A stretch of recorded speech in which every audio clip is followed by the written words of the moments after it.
I turned 43 alone. The cake sat untouched on the table. No candles lit, no kids running around. No wife holding my hand with that fake soft smile I'd stopped trusting 2 months ago. They'd all said it like a chant in the days leading up to it. There's a surprise, so just wait. So I waited. Waited in the house I built. The house filled with framed lies. Photos of vacations, anniversaries, birthdays, each one now a souvenir of betrayal. At 7:12 p.m. my phone buzzed. A message from my wife. I tapped play. A video.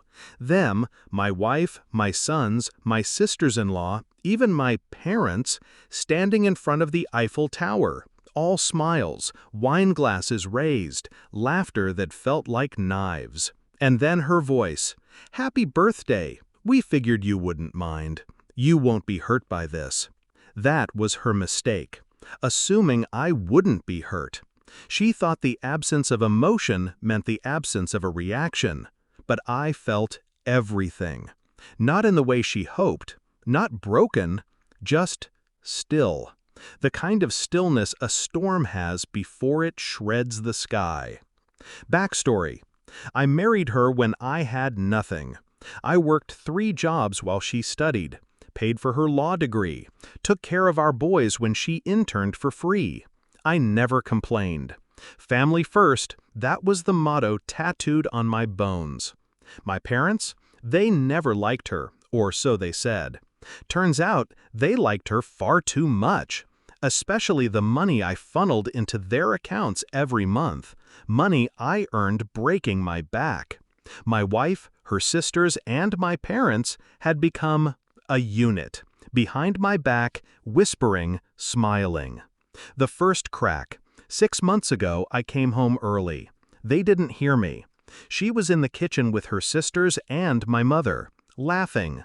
One of them said, "He still doesn't know?" My wife replied, "He never will. He sees what I let him see." I stepped back, quietly left, didn't confront, because something shifted in me. It wasn't jealousy, it wasn't rage, it was curiosity. Planning? First, I got quiet. I moved my company shares into a blind trust under a fake name I'd prepared a year ago for tax planning. I hired a forensic accountant to trace every joint asset, every transaction, every whisper of infidelity. I installed security cameras with audio, every room, even the bedrooms. I backed up years of her messages from the family iPad she never bothered to secure. Affairs, money laundering, proof of financial collusion with my own parents. I updated my will, filed for full custody, silently, strategically, based on digital evidence of her neglect. She didn't notice the change. They never do. When you stop reacting, they assume they've won. Execution.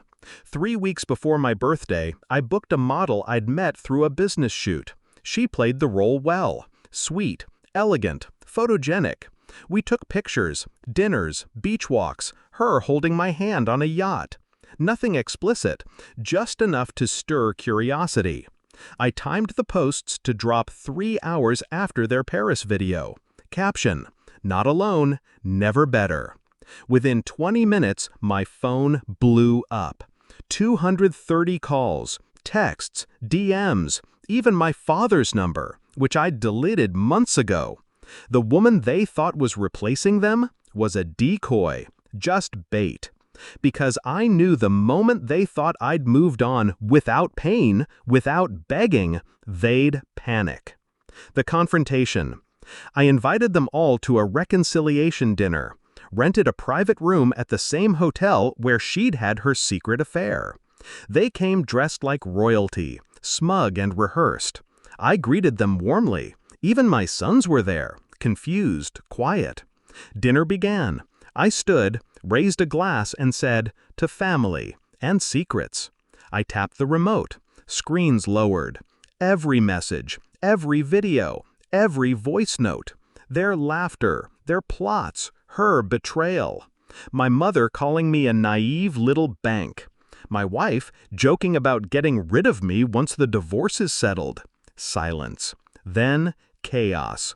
My wife stood, voice shaking. You can't prove anything in court. I smiled. I already have. Then handed her a sealed envelope. Inside, her court summons, custody motion, financial fraud notice, civil lawsuit for damages. Her bar license? Suspended, pending investigation. To my father, an IRS audit letter. To my mother, the end of her monthly payments.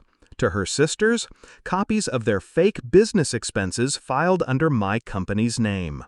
The fallout. She begged, not for forgiveness, but for silence. I didn't respond. The kids, they live with me now. Therapy helps. I don't poison them against her. I just let the truth sit in the air. Cold, heavy, undeniable. Closure. They thought silence was weakness. They mistook kindness for stupidity. But I've learned this. The sharpest revenge doesn't scream. It signs papers, cuts ties, moves on, and watches from the mountaintop while the empire of liars burns below. So, no, I wasn't hurt by that birthday. But they were.